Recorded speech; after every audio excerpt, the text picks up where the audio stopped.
चले बांधने बलि प्रभु किंतु बंधे स्वयं ते हेत गदा पाण बलिद्वार पर प्रभु अजहू दर्शन देत। नारायण बनी रहे द्वार पर बलि के पहरेदार। बनी रहे द्वार पर बलि के पहरेदार।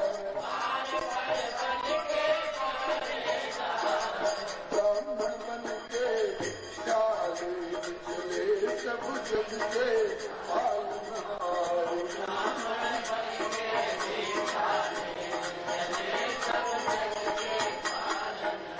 बोलिए श्री वामन भगवान की, श्री त्रिविक्रम भगवान की, श्री उपेंद्र भगवान की।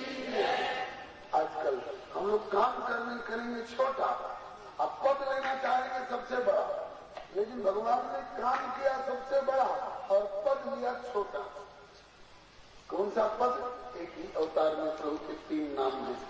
छोटे रहे तो वामन, बढ़ गए तो त्रिविक्रम, और फिर अपने सहज रूप में आ गए तो इंद्र के छोटे भाई उपेंद्र।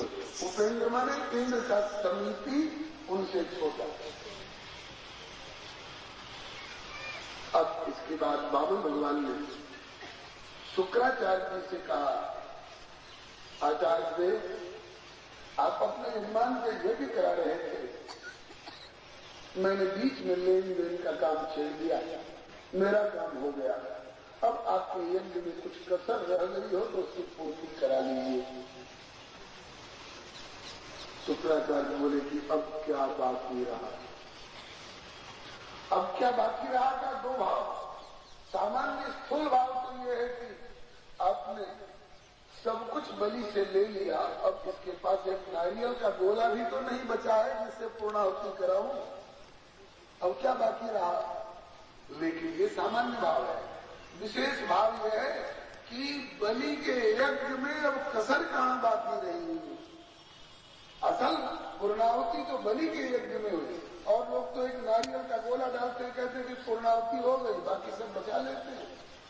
और अपने संपूर्ण की आहुति तो बलि में दी है आपके चरणों में, इसलिए पूर्णाहुति शब्द की सार्थकता बलि के यज्ञ में हुई है।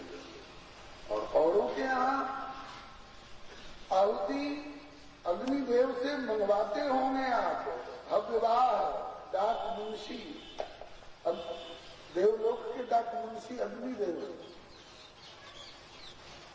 तो औरों के यहाँ से आप आहुति अग्निदेव के द्वारा मंगवाते होंगे, और बलि के यहाँ तो स्वयं आकर के हाथों हाथ स्वीकार किए हैं। इसलिए कुतस्तत्कर्म वैषम्यम यस्य कर्मेश्वरो भवान। अब कर्म की विषमता और त्रुटि कहाँ रह गई? फिर भी रह जाती है कसर। मंत्र बोलने में कुछ कसर रह गई, तांत्रिक विधि में कुछ कसर रह गई, स्थान में कसर रह गई, समय की बढ़िया मुहूर्त में कसर रह गई, पूजन की सामग्री में कसर रह गई। लोग पान का वो भी पूरा नहीं, एक एक टुकड़ा तोड़ तोड़ के फेंकते जाते हैं और कहते हैं कि लवण कर्पूर समाधितम ताम्बूलम संतूलितम, तो कसर रह तो गई, पान का टुकड़ा फेंक रहे हैं और कह रहे हैं कि लवण कर्पूर समाधितम, तो कसर तो रह गई। इस प्रकार से फूल नहीं मिला तो कहते हैं पुष्पा भावे अक्षतम समर्पयामि, तो कसर तो रही गई। रहती है कसर, बहुत जगह कसर रहती है, राजा महाराजाओं में यहाँ भी कसर रह जाती है कभी कभी। एक गेंदा का फूल भी नहीं है और सेवंतिका बकुलचम पक्षपात लाभ गई, बड़े बड़े नाम लेते हैं, तो कसर तो रही जाती है। लेकिन सारी कसर की पूर्ति हो जाती है एक चीज से। कौन चीज से? बोले मंत्र तंत्र तच्छिद्रम देश कालार वस्तुतः सर्वम करोति निश्चिद्रम नाम संकीर्तनम तव। आपका नाम संकीर्तन कर लिया जाता है तो उस नाम संकीर्तन से देश की, काल की, पूजा की, वस्तु की, मंत्र की, तंत्र की जितनी त्रुटि है सबकी पूर्ति हो जाती है। आप आज्ञा कर रहे हो, कसर नाम संकीर्तन करा लेता हूँ। श्री शुक्राचार्य जी नाम संकीर्तन करा रहे हैं, हम लोग भी लग जाए उनके साथ। अच्युतम केशवम राम नारायण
अभी तक बलि सुतल लोक में विराजमान है प्रभु की आज्ञा से।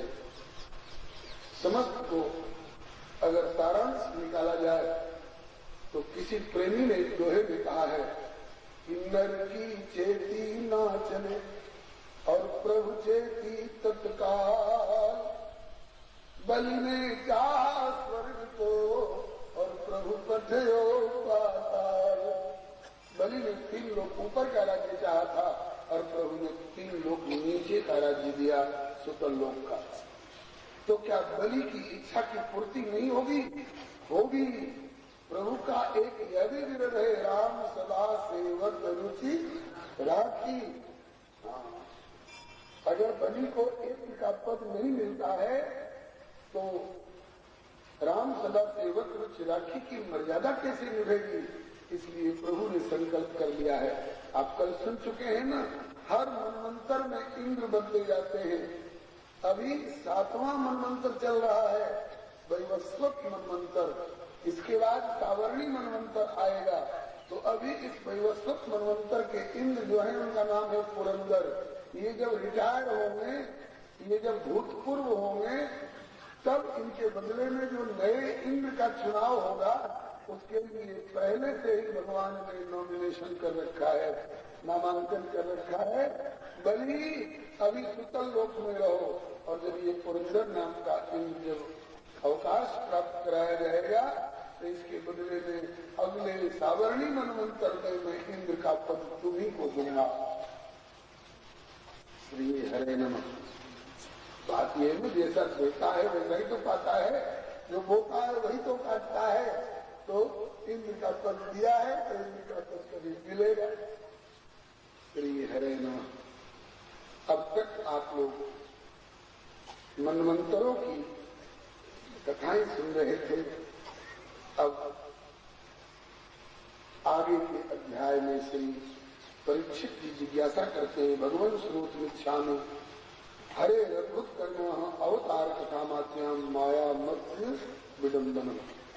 भगवान मैं अब मत्स्यावतार का चरित्र सुनना चाहता हूँ, जो कृपा करके सुनाइए। भगवान मछली क्यों बने? मत्स्यावतार में मछली के रूप में अवतार। मछली क्यों बने? जीव तो अच्छे बुरे ऊंचे नीचे कर्म करते रहते हैं, इसलिए अपने अपने कर्मानुसार ऊंची नीची योनियों में उनको जन्म लेना पड़ता है। क्या भगवान भी ऐसे ही कोई कर्म किए होंगे इसलिए कभी मछली या कभी कछुआ बनना पड़ गया क्या? बोले नहीं राजा, भगवान कर्म के अधीन नहीं है। भगवान कर्म बंधन में पड़ करके अवतार नहीं लेते, बल्कि और लोग जो कर्म बंधन में पड़े हुए हैं उनको कर्म बंधन से छुड़ाने के लिए जब जैसी आवश्यकता होती है तो निज इच्छा अवतरे प्रभु सुरमय गोद्विजलाल गोविप्र सुर साधु नाम छंद सामर्थ्येश्वर रक्षा निक्षंस तनो दत्ते धर्मस्यार्थ से वही अपनी इच्छा से प्रकट करते हैं। उनको ब्रह्मा बाध्य नहीं कर सकते हैं कि आपने ऐसा कर्म किया था इसलिए ऐसा आपको जन्म लेना पड़ेगा। नहीं, भगवान कर्म के बंधन में नहीं है। नमाम कर्माणि लिप्पन्ति न मे कर्म फले स्मृहा। और वही ऊंची नीची योनियों की बात ये जीवों के लिए लागू हो सकती है, भगवान के लिए तो ऊंचापन नीचापन का कोई प्रश्न ही नहीं है, क्योंकि वो सबसे नीचे वाले पाताल में भी हैं और सबसे ऊपर वाले ब्रह्मलोक में भी हैं। वे अंतर्गामी रूप में मोरी में पड़े हुए सड़ी मोरी में पड़े हुए कीड़े के भी भीतर अंतर्गामी रूप से विद्यमान कहाँ नहीं है, तो सब जगह है। तभी तो महर्षि वाल्मीकि कहते हैं कि तुम पूछो कि रहूं कहाँ, मैं पूछत तक चाहूं जहाँ न हो तब देव कही तुम्हें दिखाओ खाओ। तुम कहा नहीं हो, तुम तो सब जगह हो ही। अब आपके लिए ऊंचे नीचे स्थान का भेद क्या? अब ये जो आपकी जिज्ञासा है राजन कि मछली क्यों बने, मत के रूप में अवतार क्यों लिए, ये विशेष कारण बता रहा हूं। एक समय दक्षिणी भारत के द्रविड़ देश के राजा श्री सत्यव्रत जी कृतमाला नदी में स्नान करके तर्पण हेतु अंजलि में जल लिए। जल के साथ उस अंजलि में एक छोटी सी मछली आ गई। राजा सत्यव्रत ने सोचा जिस अंजलि के जल में मछली आ गई इससे क्या तर्पण करेंगे, इसको छोड़ दूं फिर दूसरा जल लेकर के तर्पण करूंगा। जब छोड़ने लगे तब तक मछली बोल पड़ी, यादोभ्यो ज्ञातिघातिभ्यो दीनाम माम दीनवत्सल कथम विसृज से राजन गीता मस्मिन शरीर जले।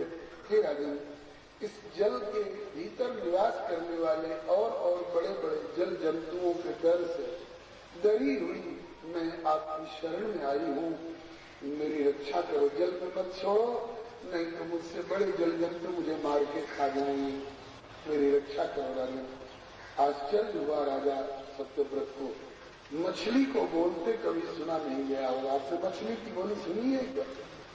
मछली को बोलते सुना नहीं गया होगा, और वो भी इतनी छोटी सी मछली बोल रही है, और वो भी इधर उधर की भाषा नहीं, देववाणी संस्कृत भाषा में बोल रही है। यादोभ्यो ज्ञातिभ्यो दीनाम माम दीनवत्सल कथम विस्तृत सेरा गीता मस्लिम शरीर जले। तो आश्चर्य की बात है। खैर जो भी हो, जब शरण हूं रक्षा करो की प्रार्थना कर रही है तो इसकी रक्षा का विधान करना चाहिए। राजा होने के नाते प्रजा का रक्षण विधान कर्तव्य है राजा का। अपने कमंडलों के जल में छोटी सी मछली को रख ली, हट गई, छोटी सी थी, कमंडलों में खूब जगह थी, घर लाए, लेकिन 7 सत्र कराते वर्धमाना कमंडलों अवत्वात्मावकाशम वायुमावहिपति। रात्रि भर में वो मछली इतनी बढ़ गई कि कमंडल में आके नहीं बोली। अगले दिन राजन ना हम कमंडल आवश्यम कृष्ण वस्तु में होते है, राजन इस छोटे से कमंडल में मेरा गुजारा नहीं होगा और बड़ा स्थान दीजिए। तो उसमें से निकाल कर बड़े जल पात्र में जल भरवा करके उसमें रखवाया। वहां भी एक मुहूर्त में ही और बहुत बढ़ गए, इसमें भी नहीं आते। राजन ये भी छोटा पड़ रहा है, सरोवर में डलवाया, उसमें भी बढ़ गई मछली। राजन इसमें भी गुजारा नहीं होगा। अब सत्यव्रत राजा ने कहा कि तो अब यहाँ से वहां, वहां से वहां कहाँ तक स्थानांतरण करते रहेंगे। अब चलिए आपको सबसे बड़े सरोवर समुद्र में डाल दें, वहीं से कभी जितना बढ़ना होगा करेंगे।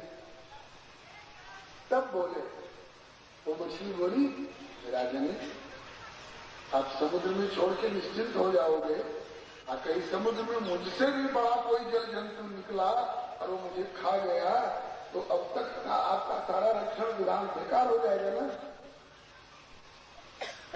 जो रक्षा करती जिम्मेवारी लिए तो निभाओ, रक्षा करो मेरी।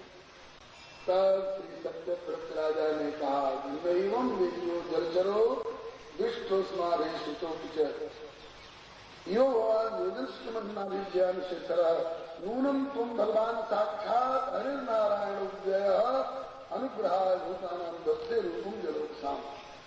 आप मछली नहीं हो, क्यों झूठ बोल रहे हो, क्यों हमें चकमा दे रहे हो? मछली के रूप में नूनम तुम भगवान साक्षात हरे नारायण उदय। एक छोटी सी मछली को इतनी जल्दी जल्दी इतना बढ़ता हुआ कोई देख सकता है? और इस प्रकार से देववाणी संस्कृत भाषा में मछली बोल सकती। आप निश्चित रूप में इस रूप में पधारे हुए नारायण हो, हरि हो, अव्यय हो, अनंत अविनाशी भगवान हो, कबूल कर लो ईमानदारी से। और ये भी बताओ कि मछली के रूप में क्यों पधारे हो? भगवान के ईमानदारी से स्वीकार कर लिया, हाँ राजन में नारायण ही। और मछली का रूप इसलिए करके आया हूं कि आज के 7वें दिन प्रलय होगा। आकाश मेघाच्छन्न दिखाई पड़ेगा, न सूर्य न चंद्र न तारे। दिन में ही रात जैसा अंधेरा हो जाएगा घने बादलों के कारण। और धागे की तरह नहीं, लाठी की तरह नहीं, मूसल की तरह नहीं, हाथी की मोटी सूंड के समान धार बादलों से बरसेगी। प्रलयकारी बादल इतना पानी बरसाएंगे कि सातों समुद्र उद्वेलित होकर एकार्ण हो जाएंगे। भूलोक डूब जाएगा, भूवर लोक डूब जाएगा, स्वर्ग लोक भी डूब जाएगा। ब्रह्मा जी के सोने का समय हो गया है। नंदी प्रलय, इसका वर्णन कल आपने सुना था। ब्रह्मा जी के सोने का समय हो गया है, सृष्टि डूब जाएगी। तुम भी ये तीनों लोग डूब जाएंगे, भूलोक, भूवर लोक, स्वर्ग लोक। तुम भी अपने को डूबते हुए पाओगे। घबराना नहीं, मेरा स्मरण करना। मेरा स्मरण करते ही एक नौका आती हुई दिखाई पड़ेगी, उस पर सप्त ऋषि बैठे हुए होंगे। उस नौका में औषधि वनस्पति इत्यादि के बीज भी सुरक्षित होंगे, बासुकी नाग लिपटे हुए। तुम्हारा हाथ पकड़कर ऋषि लोग उठा करके नौका में बिठा लेंगे, तुम डूबने से बच जाओगे। और फिर मेरा ध्यान करना। अभी तो मैं अंतर्धान हो जाऊंगा, फिर उस समय मेरा ध्यान करोगे तो इससे भी विशाल नियुक्त योजन का शरीर धारण करके इसी मत्स्य के रूप में प्रकट होऊंगा। मेरे माथे पर एक श्रृंग होगा, सींग, और वासुकी, और मेरा रंग सुनहला चमचमाता हुआ होगा। उस नौका में लिपटे हुए वासुकी नाग का एक छोर नौका में बांध देना और दूसरा छोर मेरे श्रृंग में बांध देना। जब तक प्रलयकालीन अंदर तूफान झंझावात रहेगा तब तक मैं तुम्हारी सप्तऋषियों की, उस पर विद्यमान वासुकी और औषधि वनस्पति इत्यादि बीजों की रक्षा करूंगा और अपने तत्व का उपदेश भी करूंगा। और ब्रह्मा जी के सोई हुई हालत में उनके मुख से निकले हुए चारों वेदों को जब हयग्रीव नाम का असुर चुरा कर ले जाएगा तो उस हयग्रीव को मारकर वेदों की रक्षा करूंगा। गोविप्र साधु नाम क्षमता मुक्तेश्वर रक्षा धत्ते धर्म से। इसलिए मैंने ये मछली का रूप धारण किया है। प्रलय के जल में मछली के अलावा और किसकी गम हो सकती है, इसकी मछली का रूप धारण किया है। ऐसा कर करके भगवान अंतर्धान हो गए। अब राजा सत्यव्रत उस 7वें दिन की प्रतीक्षा करने लग गए। सचमुच में 7वें दिन घनघोर बादल आने लग गए। इतने बादल आए, इतने बादल आए कि महाराज सारा आकाश काले काले बादलों से आच्छादित दिखाई पड़ने लगा। हाथी की सूंड सहित की मोटी धार से प्रलयकारी बादल वर्षा करने लग गए। सातों समुद्र उद्वेलित होकर एकार्णव हो गया। भूलोक डूब गया, भूलोक, भूवर्लोक, स्वर्गलोक, तीनों लोग डूब गए। राजा सत्यव्रत उस जल में अपने को तैरते हुए, डूबते हुए अनुभव करने लगे। उसी समय ध्यान भगवदादेशम ददृशे नावमागताम। भगवान के आदेश का ध्यान किया। प्रभु ने कहा था मेरा ध्यान करना, तो ध्यान करते ही ददृशे नावमागताम, एक नौका आपकी दिखाई पड़ी जिस पर सब ऋषि लोग विराजमान थे, बाकी नाग लिखते हुए थे, उसकी वनस्पति इत्यादि को बीज पर सुरक्षित थे। ऋषियों ने हाथ पकड़कर डूबते हुए सत्यव्रत राजा को खींचकर नौका पर उठा लिया और तमोचूर मुने प्रीता राजन ध्यायस्व केशवम। प्रसन्न होकर के ऋषियों ने कहा कि राजन क्या सोच रहे हो, किसकी याद कर रहे हो, स्त्री की, बच्चे की, अपने राजमहल की? कुछ याद मत करो ऐसे समय में, केवल राजन ध्यायस्व केशवम, केशव भगवान का ध्यान करो, केवल भगवान का ध्यान। ऐसे संकट में एक वही ध्यान करने योग्य है, इधर उधर की याद मत करो। पुनः भगवान का ध्यान करने लगे सत्यव्रत राजा। तब तक देखा कि भगवान प्रकट हो गए विशाल वृक्ष के रूप में, चमचमाता हुआ सुनहला जिनका रंग था और उनके माथे पर एक सिंह था। प्रभु की आज्ञा अनुसार उस वासुकी नाग का एक छोर नौका में बांधा गया, एक छोर मत्स्य भगवान के सिंह में बांधा गया। जब तक प्रलय का तूफान झंझावात रहा तब तक प्रभु ने नौका और उस नौका पर विराजमान महानुभाव की रक्षा का विधान किए और अपने तत्व का उपदेश भी किया। इसी बीच में घटना घटी। ब्रह्मा जी तो सो चुके थे, तब तक उनकी रात आ गई थी ना, तो सोए हुए ब्रह्मा जी के मुख से चारों वेद निकल पड़े और उन चारों वेदों को लेकर के हयग्रीव नाम का एक असुर था, वो जल में गोता खा गया। वेदों की रक्षा की बड़ी फिक्र रखते हैं भगवान।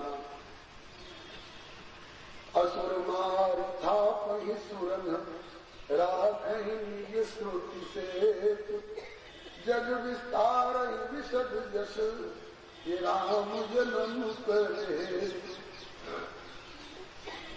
जब हयग्रीव नाम के असुर ने चारों वेदों को चुरा करके जल में गोता खाया, उसी समय भगवान ने भी झट जल में गोता लगा करके और हत्वा असुरम हयग्रीवम वेदान प्रत्याहार, उस हयग्रीव नाम के असुर को मार करके और वेदों को वापस लिया।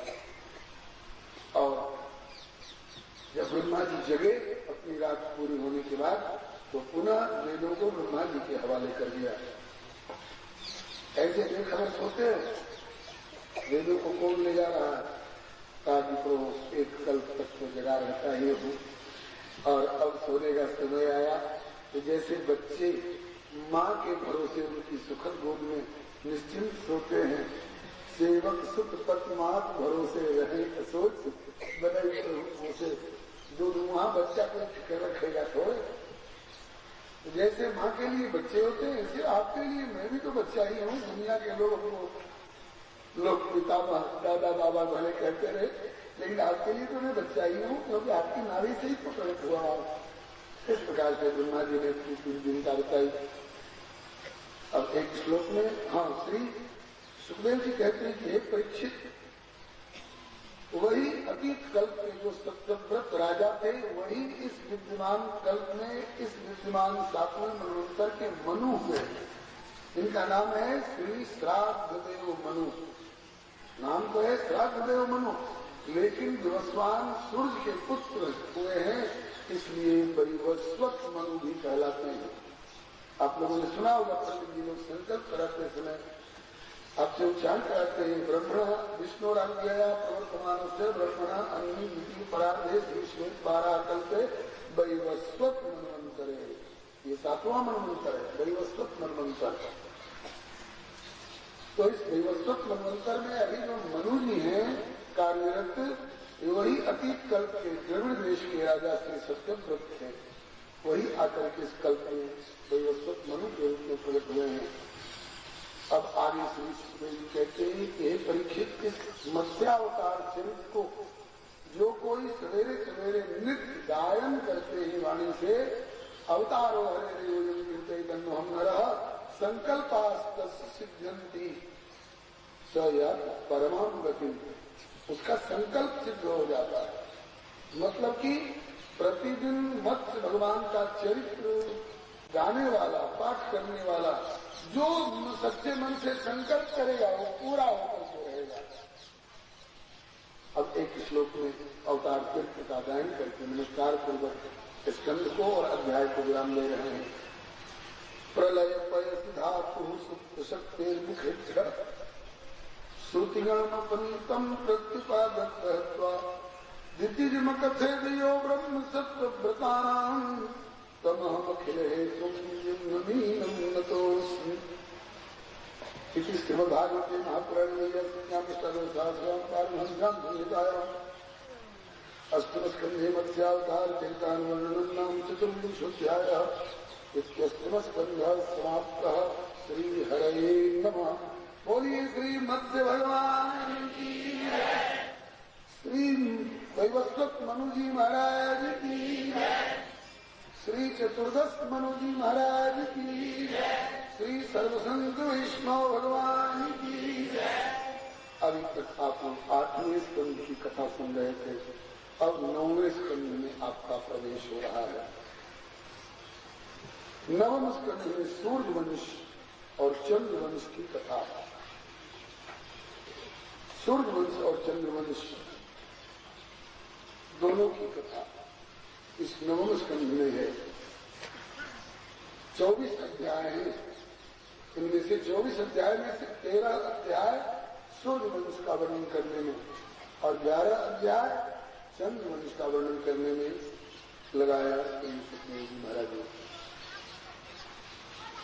अब इस 9वें स्कंध में सूर्यवंश और चंद्रवंश। सूर्यवंश में सूर्यवंश विभूषण भगवान श्री रामचंद्र जी प्रकट हुए और चंद्रवंश में चंद्रवंश विभूषण श्री कृष्णचंद्र प्रकट हुए। दोनों बड़े पवित्र वंश हैं। पहले सूर्यवंश का वर्णन। श्री परीक्षित जी की जिज्ञासा हो रही है। मन्वंतराणि सर्वाणि प्रयोक्तानि शितानि विद्यानि विद्युत भगवान आपने मनवंतरों की बड़ी अद्भुत अद्भुत कथाएं सुनाई और उन मनवंतरों में भगवान के जो अनेकों अवतार हुए, कच्छप अवतार, पहले तो मनवंतर भी एक अवतार है, मनवंतरा अवतार। कच्छप अवतार भगवान का हुआ, फिर मोहिनी अवतार भगवान का हुआ, धन्वंतरी अवतार हुआ, वामन अवतार हुआ। इस प्रकार से भगवान के बहुत से अवतार हुए। मत्स्यावतार, इन अवतार चरित्रों का वर्णन सुनकर के बहुत आनंद आया। और इसी सिलसिले में आपने यह भी कहा था कि अतीत कल के जो द्रविड़ देश के राजा सत्यव्रत थे, वही इस कल्प में 7वें मनवंतर के मनु, वैवस्वत मनु के रूप में प्रकट हुए। ये विवस्वान सूर्य के पुत्र हैं। हमने सुना है कि सूर्य नारायण के वंश में बड़े बड़े प्रतापी राजा हुए हैं, सूर्यवंशी राजा लोग। तो मैं उन सूर्यवंशी राजाओं का विशद वर्णन सुनना चाहता हूँ। और किनका किनका? बोले कि ये भूता, ये भविष्याश्च भवंत व्यतनाश्च ये तेषाम न पुण्यकीर्ति नाम सर्वेषां मद विक्रमान। सूर्यवंश में जितने राजा हुए हैं, सब राजाओं का समग्र चरित्र अत्यंत विस्तार के साथ सुनाइए। और उनमें भी जो हो चुके हैं उनका भी, जो हैं उनका भी, और जो होंगे उनका भी। बड़े राम श्री सुखदेव जी बोले कि परीक्षित, तुमको पूछने में कितनी देर लगी? सूर्यवंश में जितने राजा हो चुके हैं और आगे भी होंगे, समग्र राजाओं का समग्र चरित्र अत्यंत विस्तार के साथ सुनाइए। पूछने में तो तुमको इतनी सी देर लगी, एक वाक्य में पूछ गए, लेकिन इसका उत्तर बहुत लंबा चौड़ा होगा। सूर्यवंश में ऐसे ऐसे राजा हुए हैं, ऐसा ऐसा उनका पराक्रम पूर्ण अद्भुत अद्भुत चरित्र हुआ है कि अगर मैं वर्णन करना प्रारंभ करूं तो सैकड़ों वर्षों तक वर्णन किया जा सकता है, तो भी उनका पार नहीं पाया जा सकता। श्रूयतां मानव वंश प्राचुर्येण परन्तप न शक्यते विस्तरतो वक्तुं वर्ष ततैरपि। सैकड़ों वर्षों तक भी पूरा नहीं पड़ सकता है। फिर भी, और अब तुम्हारी जिंदगी अब कितने दिन की रह गई? मात्र 3 दिन की। 3 दिन तेरी जिंदगी के शेष रह गए।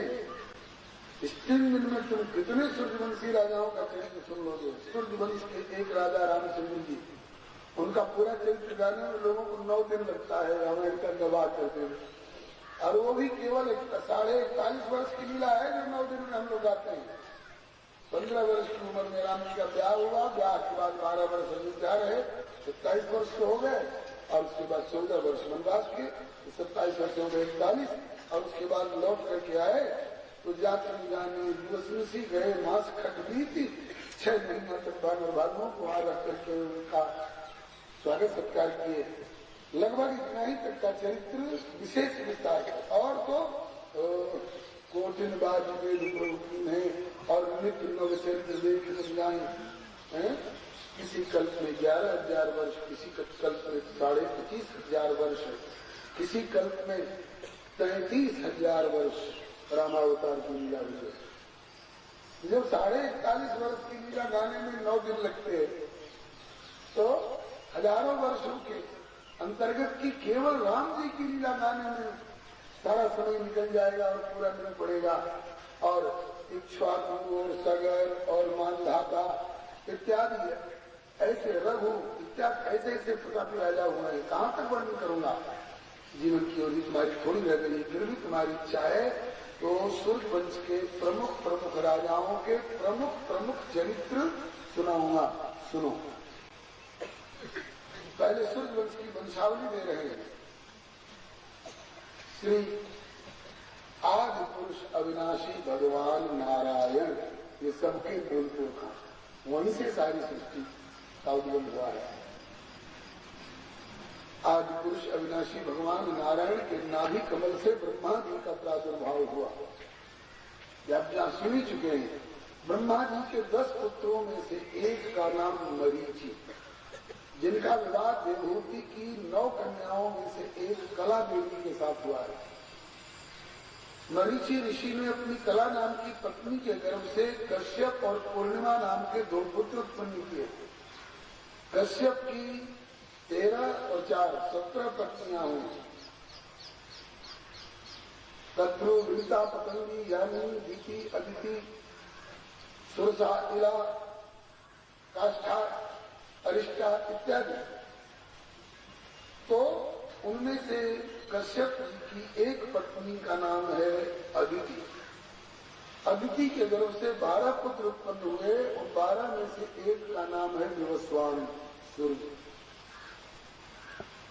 फिर से समझ लीजिए, भगवान नारायण के नाभि कमल से ब्रह्मा जी के 10 पुत्रों में एक मरीचि के पुत्र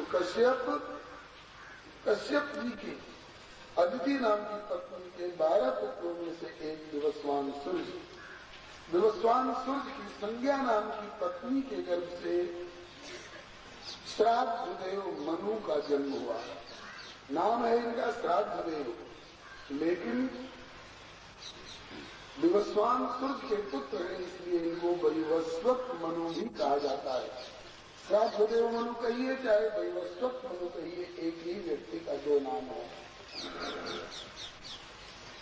वैवस्वत मनु की पत्नी का नाम है श्रद्धा देवी।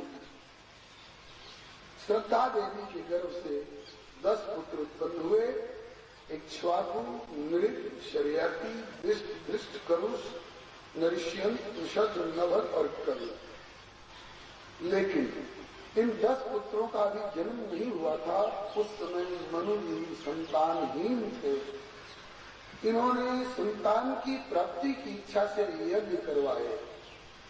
इनकी इच्छा थी पुत्र की प्राप्ति हो, लेकिन इनकी रानी श्रद्धा देवी के मन में थी कि कन्या की प्राप्ति। अपनी अपनी पसंद की बात है। श्रद्धा देवी ने संकल्प कराने वाले पंडितों को विशेष दक्षिणा देकर के और संकल्प कराते समय पुत्र प्राप्त्यर्थम के बदले में कन्या प्राप्त्यर्थम का संकल्प करा दिया। जैसा संकल्प वैसी सिद्धि। यज्ञ संपन्नता के बाद महाराज वैवस्वत मनु की पत्नी श्रद्धा देवी के गर्भ से एक कन्या का जन्म हुआ। कन्या का नाम हुआ ईला। मनु जी ने गुरु वशिष्ठ जी से पूछा, गुरु जी हमने तो पुत्र प्राप्ति की कामना से यज्ञ करवाया कि कन्या कैसे हो गई? गुरु जी ध्यान करके देखे और बोले कि तुम्हारी रानी ने विशेष दक्षिणा देकर संकल्प कराने वाले पंडितों से कन्या प्राप्त कर चुकावा दिया है, तो मैं क्या करूं? जैसा संकल्प वैसी सिद्धि। मनु जी बोले, एक बात आप ध्यान रखिए, तीसरे, चौथे और पांचवें स्कंध में जो मनु जी और मनु जी की 3 कन्याएं और 2 पुत्र इत्यादि आप सुन रहे थे, वो स्वयंभू मनु थे, ब्रह्मा जी के पुत्र थे। उनकी राजधानी ब्रह्मावर्त बिठूर कानपुर के पास है। और आज जिस 9वें स्कंध में इस 7वें मनवंतर के जिस मनु जी की चर्चा सुन रहे हैं, ये वैवस्वत मनु है। स्वयंभू मनु अलग है और ये वैवस्वत मनु अलग है। इस वैवस्वत मनु की राजधानी अयोध्या है। मनुना मानवेन्द्रेण यापुरी निर्मिता स्वयं। मानवेंद्र मनु श्री वैवस्वत मनु। मनु 14 होते हैं, ये तो कल आप सुन ही चुके हैं। एक कल्प में 14 मनवंतर, हर मनवंतर के अलग अलग मनु। तो ये वर्तमान श्वेतवारा कल्प के 7वें मनवंतर के मनु श्री वैवस्वत मनु की कथा अब आप सुन रहे हैं।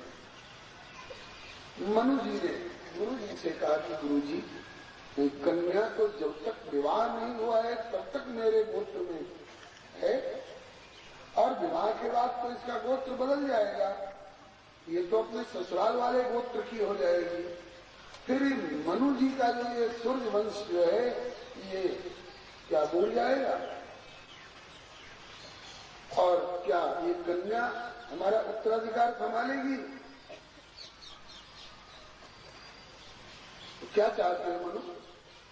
वशिष्ठ जी ने पूछा, कहा कि या तो इस कन्या को पुत्र के रूप में परिणत कराइए, या और कोई उपाय हो जिससे पुत्र की भी प्राप्ति। वशिष्ठ जी सामर्थ्यवान है। वशिष्ठ जी के लिए रामचरितमानस में लिखा है, भरत जी कहते हैं आप ऐसे वैसे गुरु नहीं है। सोई गोसाई ये विगत छे की सकई को 4 टेक जोड़ते की। आप जो टेक लगा देते हैं उसकी तो ब्रह्मा जी को भी पूर्ति करनी पड़ती है। ऐसे सामर्थ्यवान मिले, तो इन घटनाओं की वो संकेत है। वशिष्ठ जी सीधे ब्रह्मा जी के पास पहुंचे और बोले कि पिताजी, मेरे जजमान वैवस्वत मनु जी की इच्छा पुत्र प्राप्ति की थी, और भूतस्तत्व विचारण कन्या नाम साभवत, यज्ञ कराने वालों के द्वारा कन्या प्राप्त्यर्थम का संकल्प हो जाने के कारण कन्या हो गई है। आप तो रचना के अधिष्ठाता हो, आप समर्थ हो, आपके लिए असंभव नहीं है। आप उस कन्या को एक पुत्र के रूप में परिणत कर दीजिए। तो ब्रह्मा जी ने वशिष्ठ जी की बात मान करके उस कन्या को ही पुत्र के रूप में परिणत कर दिया। जब तक कन्या थी तब तक उसका नाम था ईला, और जब पुत्र के रूप में प्राकट्य हुआ तो उनका नाम हो गया सुद्युम्न, राजकुमार सुद्युम्न। बड़े होकर के और आखेट को जंगल में गए, भूल से एक ऐसे वन की परिधि में पहुंच गए जिस वन के लिए शंकर जी ने शाप दे रखा था, इस वन के भीतर कोई पुरुष न प्रवेश करे, और जानबूझकर अथवा अनजान में प्रवेश कर जाए तो वह पुरुष नहीं रह जाए, स्त्रीत्व को प्राप्त हो जाए। ऐसे शंकर भगवान के द्वारा शापित वन में बेचारा सुद्युम्न राजकुमार पहुंच गया, और उस वन में पहुंचते ही पुनः स्त्री हो गया, पुनः राजकुमारी हो गया, और उस वन की परिधि से बाहर दूसरे वन में भटक रहा था बेचारा। तब तक चंद्रमा के पुत्र बुध आकर के उपस्थित हुए और देखा एक बड़ी सुंदरी राजकुमारी इस वन में अकेली भटक रही है। परिचय पूछा तो उन्होंने बताया, मैं वैवस्वत मनु की कन्या ईला देवी हूँ। तो कहा कि मैं चंद्रमा का पुत्र बुध हूँ, मैं आपको पत्नी रूप में स्वीकार करूं। तो चंद्रमा के पुत्र बुध ने उस मनु जी की बेटी इला को पत्नी के रूप में स्वीकार करके और अपनी राजधानी में ले गए। इनकी राजधानी प्रतिष्ठानपुर, जिसको आजकल झूसी बोलते हैं, प्रयाग में झूसी, तो वहीं पर ये निवास करने लगे। और समय पाकर के चंद्रमा के पुत्र बुध ने अपनी पत्नी इला देवी के गर्भ से एक पुत्र को जन्म दिया। पुत्र का नाम हुआ पुरूरवा। पुरूरवा चंद्रवंश के बहुत प्रतापी राजा हुए।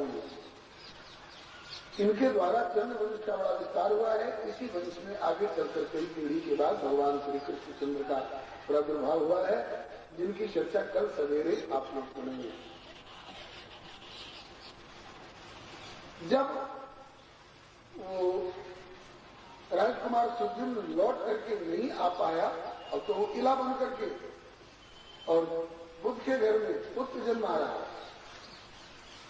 जब पुत्र नहीं लौट करके आया तो मनु जी ने गुरु वशिष्ठ से कहा कि गुरु जी जरा ध्यान करके देखिए पुत्र कहाँ रह गया।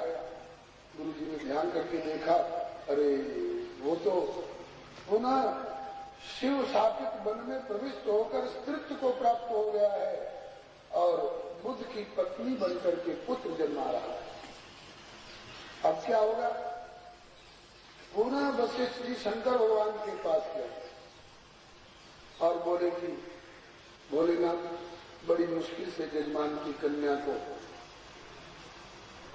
मैंने पुत्र के रूप में परिणत करवाया था अपने पिता ब्रह्मा जी से कहकर के, आपके द्वारा शापित वन में आकर के पुनः स्त्रीत्व को प्राप्त हो गया है। आप ईश्वर हो, समर्थ हो, गई को बहोरो। शंकर जी ने कहा कि मेरा शाप भी झूठा न हो और आपका आग्रह भी निरर्थक न हो, इसलिए बीच का रास्ता निकाल देता हूँ। माँ समान सभलता माँ संस्कृत गोत्रजा, 1 महीना तक ये पुरुष रूप में रहा करेगा आपकी प्रार्थना के अनुसार, और 1 महीना तक स्त्री रूप में रहा करेगा मेरे शाप के अनुसार। फिर 1 महीना पुरुष रूप में, फिर 1 महीना स्त्री रूप में, फिर 1 महीना पुरुष रूप में, फिर 1 महीना स्त्री रूप में। इसी प्रकार से इसका खाता चलता रहेगा। वशिष्ठ जी बेचारे मुस्कुरा गए, जैसे अपने अर्धनारीश्वर ऐसे इस बेचारे को भी न इधर का रहने दिया न उधर का रहने दिया। वापस तो आया, लेकिन ऐसे पुत्र से मनु जी को संतोष नहीं हुआ। जनकपुर में जब राम जी दूल्हा बन करके पधारे तो जानकी जी की सखियों ने राम जी से चिट्ठी ली है कि ऐसे मर्द आपके अयोध्या में ही हुआ करते हैं जो एक मास तक रहे पुरुष बन, 1 मास तक नारी। राम जी मुस्कुरा करके रह जाते हैं। इसके बाद मनु जी ने गुरु वशिष्ठ की सलाह से तपस्या की। तपस्या के द्वारा भगवान की प्रसन्नता लाभ की और अपनी पत्नी के गर्भ से 10 पुत्र प्रकट किए। उन 10 पुत्रों के नाम आप सुन चुके हैं। इक्ष्वाकु, नृप, शर्याति, विष्ट, धृष्ट, करुष, नविष्यन, पृषद, नभग और कवि। इनमें से पृषद का चरित्र दिया गया है।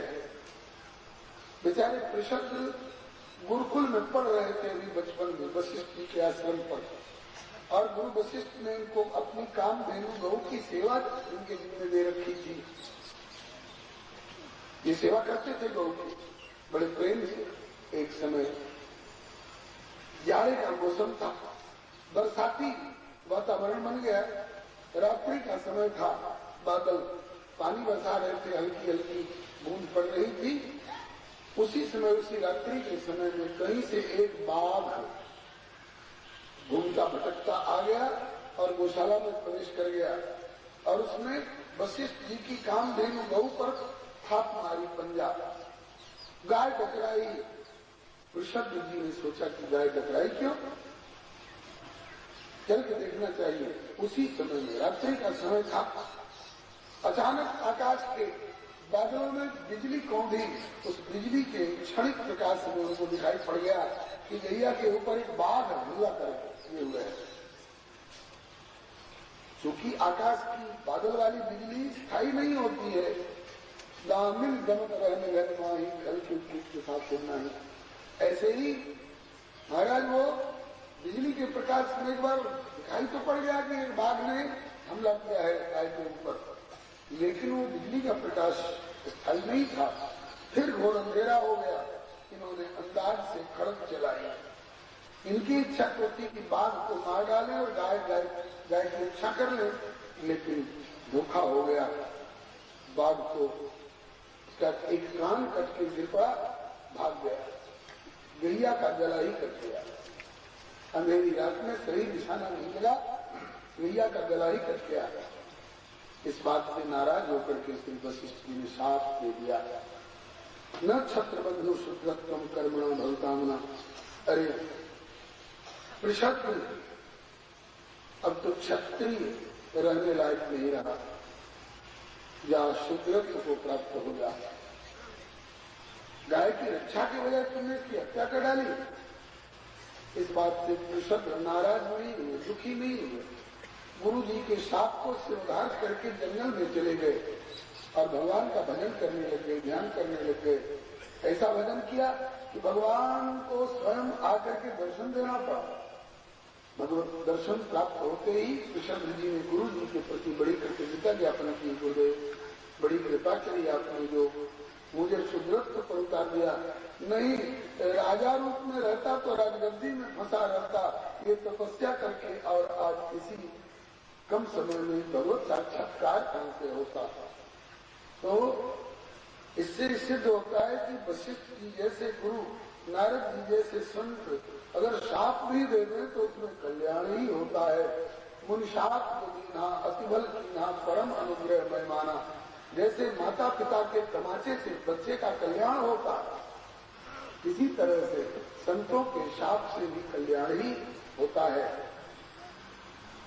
अब इन पृषद के सबसे छोटे भाई, 10 भाइयों में सबसे छोटे भाई जो कवि थे, उन्होंने भी किशोर अवस्था में ही घर छोड़ करके जंगल में जाकर भजन किया, और किशोर अवस्था में ही इन्होंने भगवत साक्षात्कार और भगवत प्राप्ति कर ली। मनु जी के सबसे श्री हरे नमः। मनु जी के 10 पुत्रों में एक का नाम करुष, जिससे कारुष शाखा के क्षत्रिय उत्पन्न हुए। एक का नाम दृष्ट, जिससे धात शाखा के क्षत्रिय उत्पन्न हुए। एक का नाम दिष्ट, दिष्ट के पुत्र हुए नाभाग। इन्हीं के वंश में आगे चल करके कई पीढ़ी के बाद तृणबिंदु नाम के राजा हुए, जिनकी अलम्बुषा नाम की पत्नी के गर्भ से इडविडा नाम की कन्या का जन्म हुआ। जिस इडविडा का विवाह श्री विश्रवा मुनि के साथ हुआ है, जिनसे श्री कुबेर जी का जन्म हुआ है, जो धनाध्यक्ष और कुबेर यक्षों के राजा कहे जाते हैं। अब आगे के अध्याय में वर्णन करते हैं मनु जी के। मनु जी माने वैवस्वत मनु जी। मनु जी के 10 पुत्रों में एक का नाम है शर्याती। एक बार शर्याती राजा अपनी बेटी, जिसका नाम था सुकन्या, सुकन्या को साथ लेकर के और च्यवन ऋषि के आश्रम पर दर्शन करने के लिए गए। च्यवन ऋषि थे आश्रम में ही, लेकिन समझ नहीं पाए लोग, तो समाधि में थे, और इतनी दीर्घकालीन समाधि थी कि च्यवन ऋषि के शरीर पर दीमक चढ़ गई। दीमक की मिट्टी पीला जैसा लगने लगा, उसमें पौधे निकल आए थे। इस बात को समझ नहीं पाए शर्याती राजा कि ऋषि जी इसी टीले में समाधिस्थ हैं। उन्होंने सोचा कि कहीं गए होंगे, आ जाएंगे तो दर्शन करके चलेंगे। इधर शर्याती राजा ने अपने साथियों समेत उस आश्रम में डेरा डालकर प्रतीक्षा करनी प्रारंभ की, और उधर उनकी बेटी सुकन्या खेलती हुई उसी टीले के पास गई, और 2 छिद्र दिखाई पड़ा। 2 छिद्र में 2 चमकती हुई वस्तु दिखाई पड़ी। इस सुकन्या ने समझा कि कोई रत्न है, कांटे से कुरेद कर निकालना चाहा, लेकिन उसमें से रत्न निकलने के बजाय रक्त खून निकल आया। वो रत्न नहीं था। समाधिस्थ दशा में श्री च्यवन ऋषि की आंख की अर्धोन्मिलित पुतली चमक रही थी। उसी को रत्न समझ करके इस बेचारी ने अनजान में कुरेदना चाहा, उसमें से खून निकल आया। मतलब कि च्यवन ऋषि की दोनों आंखें फूट गई, उसमें से खून निकल आया। डर के मारे ये बता नहीं पाई है सुकन्या, लेकिन चूंकि ऋषि की दोनों आंखें फूट गई, इस दोष के मारे शर्याती राजा के साथ जितने साथी लोग थे सबका मलमूत्र अवरुद्ध हो गया, पेट फूलने लगा, मलमूत्र का त्याग नहीं हो। जैसे प्रोस्टेट ग्लैंड्स की वृद्धि पर पेशाब आना रुक जाता है, लोग ऑपरेशन कराते हैं। मलमूत्र अवरुद्ध हो गया, पेट फूलने लगा सबका। तब राजा शर्याती ने अनुमान किया, बीमारी होती, रोग होता तो एक लोग को, सबको एक ही तरह का कष्ट हुआ है। इससे मालूम होता है ऋषि के आश्रम में पहुंच करके हमारे साथियों में से किसी ने कुछ अपराध कर दिया है, जिसके कारण ये दैवी दंड मिला है। सबको एक ही तरह का कष्ट हुआ है। अपने सारे साथियों को बटोर करके कहा कि भाइयों, अगर किसी से कुछ भूल से जान में अथवा ज्ञान में कुछ अपराध हो गया हो तो अपनी भूल कबूल कर लो, ताकि उसका प्रायश्चित करके हम लोग इस कष्ट से मुक्त हो सके। ये रोग नहीं है, दैवी दंड है, सबको एक ही तरह का कष्ट हुआ है। जानबूझकर गलती की नहीं थी सुकन्या ने, भले बाप की भली बेटी ने ईमानदारी से आगे आकर स्वीकार कर लिया, पिताजी मेरे द्वारा एक गलती हुई है। क्या? इस टीले में दो चमकीली वस्तु मुझे दिखाई पड़ी, मैंने कांटे से कुरेद कर निकालना चाहा, रत्न समझ करके उसमें से खून निकल आया। लगता है कि इसके भीतर कोई जीवित प्राणी है। जब उस टीले की मिट्टी धो करके हटाई गई तो उसमें से च्यवन ऋषि निकले।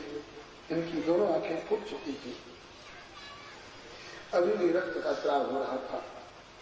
घबरा गए, कांप मेरे शर्याती राजा और चरणों में लौट गए भगवान मैसूर वंश के महाराज वैवस्वत मनु के 10 पुत्रों में से एक हूँ। शर्याती मेरा नाम है। मैं आपके दर्शन के लिए आया था।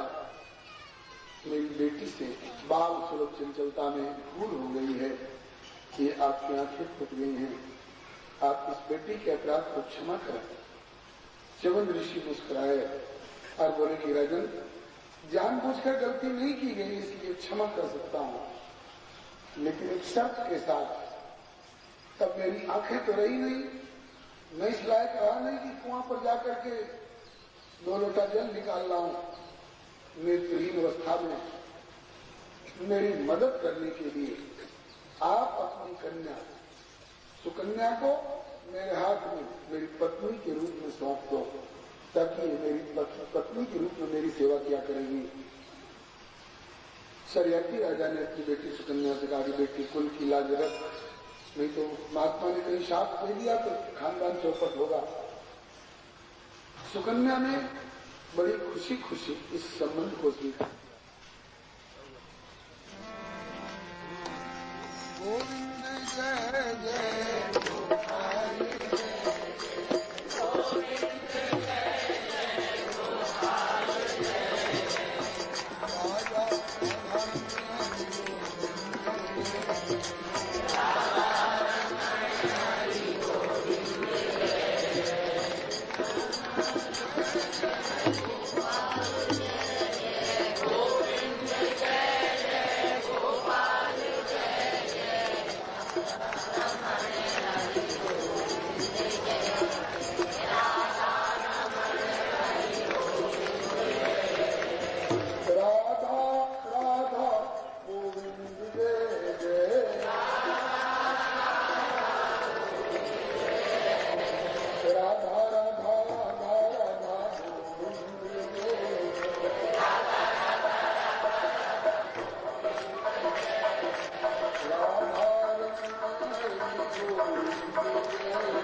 सुकन्या ने बड़े हर्ष से संबंध स्वीकार किया और कहा कि पिताजी कहीं न कहीं तो मेरा ब्याह करते ही, जहां ब्याह करते पति की सेवा करना मेरा धर्म होता, तो जहां सेवा की जरूरत नहीं थी वहां अगर मैं सेवा करती तो सेवा का उतना महत्व नहीं होता।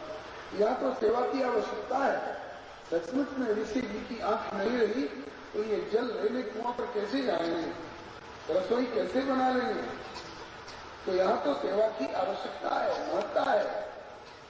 मैं अपने को भाग्यशाली नहीं समझती हूँ कि एक ऋषि, मंत्रज्ञ ऋषि मुझे पत्नी रूप में प्राप्त हुए। बड़े हर्षित हुए श्री शर्याती राजा और अपनी बेटी सुकन्या का हाथ श्री च्यवन ऋषि के हाथ में सौंप करके विधिवत कन्यादान करके